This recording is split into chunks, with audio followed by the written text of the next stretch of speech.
स्वागत है सभी दर्शकों का ग्रेस श्रावस्ती चैनल पर। चैनल को सब्सक्राइब कर लीजिए ताकि आपको पूरे देवी पाटन मंडल की खबरें हमारे चैनल से मिलती रहें। और जैसा कि पहली खबर में हमने आपको बताया कि आज डिप्टी सीएम ब्रजेश पाठक श्रावस्ती में दौरे पर हैं और इकौना के सामुदायिक स्वास्थ्य केंद्र पर पहुंचे हैं, जहां पर जर्जर विद्युत व्यवस्था को देख करके यहां के अधिकारियों के ऊपर भड़क गए हैं। डिप्टी सीएम ब्रजेश पाठक आज श्रावस्ती पहुंचे हैं, जहां पर उन्होंने भाजपा पदाधिकारियों के साथ में बैठक की है। इसके बाद सामुदायिक स्वास्थ्य केंद्र इकौना पर पहुंचे, जहां की हालत को देख करके कड़ी फटकार लगाई है सभी अधिकारियों को।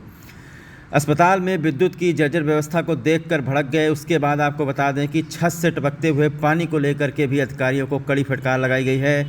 उन्होंने ये भी कह दिया कि आखिरकार स्वास्थ्य विभाग को जो पैसा हम देते हैं वो कहाँ जाता है। इसके बाद सीताद्वार गौशाला का डिप्टी सीएम ने निरीक्षण किया है। गौवंशों को पिलाने वाला पानी और चारा दूषित देखकर अधिकारियों को कड़ी फटकार लगाई है। सीताद्वार मंदिर में पहुंचकर उन्होंने पूजा अर्चना की है, झील का निरीक्षण किया है। इसके बाद भिट्टी प्राथमिक विद्यालय पहुंचे हैं डिप्टी सीएम ब्रजेश पाठक, जहां पर बच्चों को पीने वाला पानी दूषित देख करके भड़क गए हैं। डीएम नेहा प्रकाश को उन्होंने गुणवत्ता सही कराने का निर्देश दिया है। वहीं स्कूल में डिप्टी सीएम का अध्यापक का रूप भी देखने को मिला। वहां पर पहुंचकर उन्होंने बच्चों को तानसेन की पाठ पढ़ाई।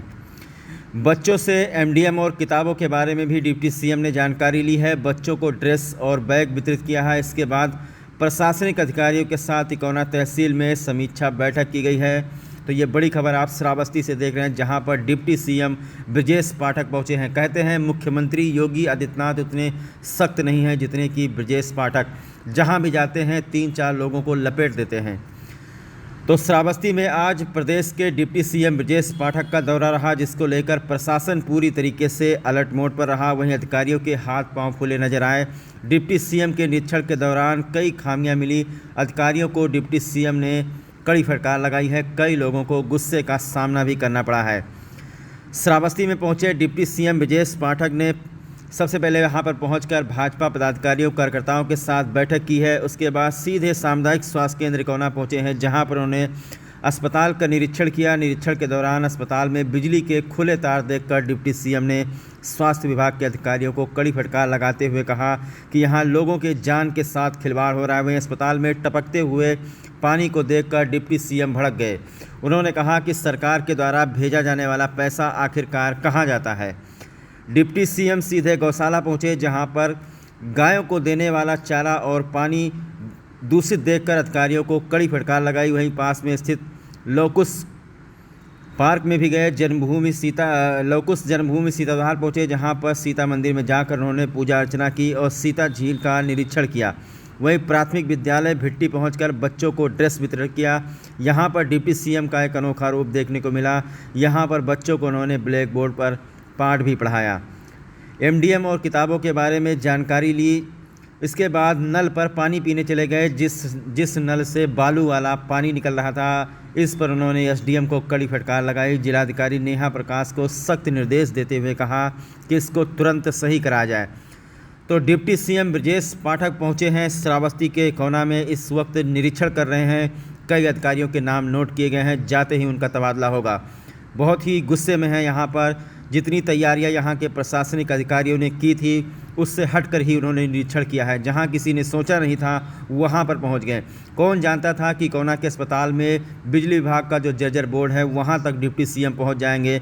वास्तव में ऐसा डिप्टी सीएम शायद कहीं भी पूरे देश में देखने को नहीं मिलेगा। जितनी तैयारियां अधिकारियों ने की थी, सब धरा रहेगा। और आपका हुआ है, कई जगह का निरीक्षण किया है, क्या मिला आपको देखने को? आज श्रावस्ती जनपद के चतुर्मुखी विकास के लिए विंगवार समीक्षा बैठक होगी सभी विभागों की। इसके साथ ही साथ स्थलीय निरीक्षण भी हम प्रातःकाल से कर रहे हैं। अभी निराश्रित गोवंश के स्थल का निरीक्षण किया है।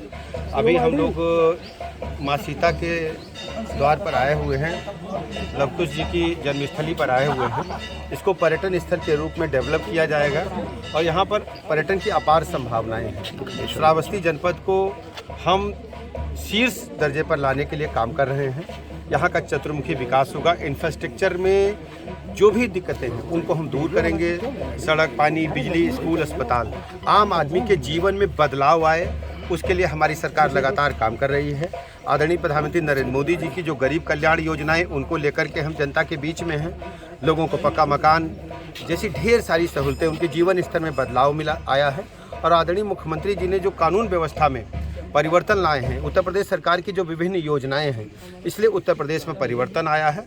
और उत्तर प्रदेश में परिवर्तन आने के साथ ही श्रावस्ती के लोगों को महसूस हो कि उनके जीवन स्तर में बदलाव आया, उनके जो जीवन को और अच्छा बनाने के लिए जो आवश्यकताएं, उनको हम सब पूरा करने के लिए कृत संकल्प हैं। उस दिशा में हम लोग काम कर रहे हैं। अभी समीक्षा बैठक होगी, जो भी त्रुटियां होंगी संबंधित अधिकारियों को, उनको हम निस्तारित करेंगे। और यदि कोई लापरवाही है, कहीं भ्रष्टाचार की शिकायत मिलेगी तो उस पर हम जरूर कड़ी कार्रवाई करेंगे। सर, आपने गौशाला और सीएससी का भी निरीक्षण किया, क्या कुछ कमियां मिली? गौशाला में अभी हमने देखा कि गायों को मच्छर बहुत लग रहे थे, तो वहाँ पर हमने कहा कि शाम को नीम का धुआं अवश्य करें और गायों को समय से चारा मिले, गुणवत्तापरक चारा मिले। इसके लिए सीडीओ को और वहाँ के प्रधान से कहा है, हर स्थिति में गायों को चारा के निश्चित रूप से प्रबंध करें। उच्च कोटि का मिलना चाहिए, पेयजल की अच्छी व्यवस्था होना चाहिए। गायों को जो पानी है उसके टैंक में काई लगे, उसको हमने ठीक करने के लिए कहा है और लगातार सुधार हम करते रहेंगे। सीएससी में क्या करेंगे? सीएससी में दरअसल उसका जो छत टपक रही है और उसको हमने मरम्मत करा जाने के लिए कहा है।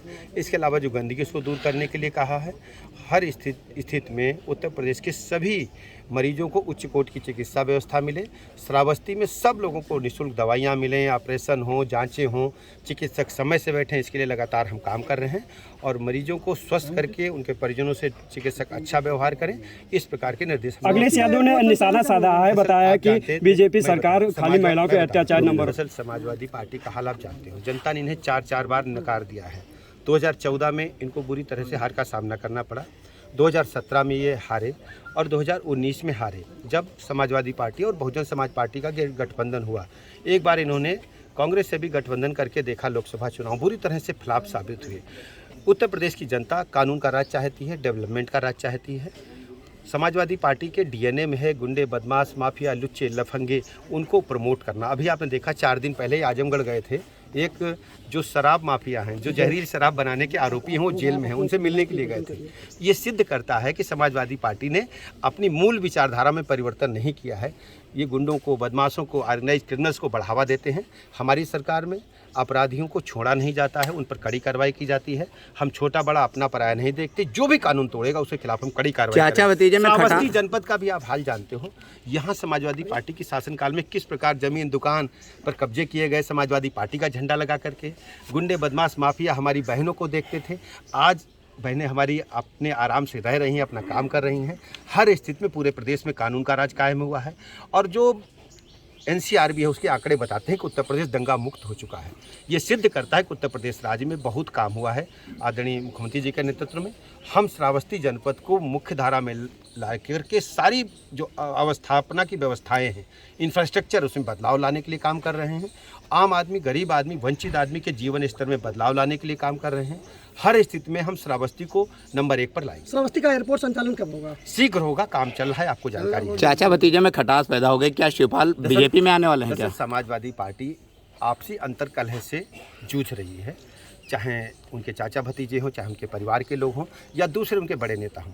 हमारा उससे कोई लेना देना नहीं है, लेकिन समाजवादी पार्टी को जनता ने बुरी तरह नकार दिया है। वो डूबता हुआ जहाज है, अब उस पर कोई बैठना नहीं चाहता। जितने भी प्रदेश के बड़े सामाजिक कार्यकर्ता, नेता हैं, सभी लोगों का एकमात्र काम करने का स्थल भारतीय जनता पार्टी है। भारतीय जनता पार्टी प्रदेश की नहीं, दुनिया की सबसे बड़ी पार्टी है और भारतीय जनता पार्टी में कोई कार्यकर्ता किसी भी पद पर कभी पहुँच सकता है। आपने देखा जैसे भूपेंद्र चौधरी जी अभी प्रदेश अध्यक्ष बनकर के आए। भूपेंद्र चौधरी जी प्रदेश के एक जिले के कोषाध्यक्ष रहे, फिर क्षेत्रीय अध्यक्ष रहे, आज वो प्रदेश की सर्वोच्च कुर्सी पर बैठे हैं। मैं कह सकता हूं कि भारतीय जनता पार्टी में कार्यकर्ता अपनी पार्टी समझ करके काम करता है। बहुत बहुत धन्यवाद।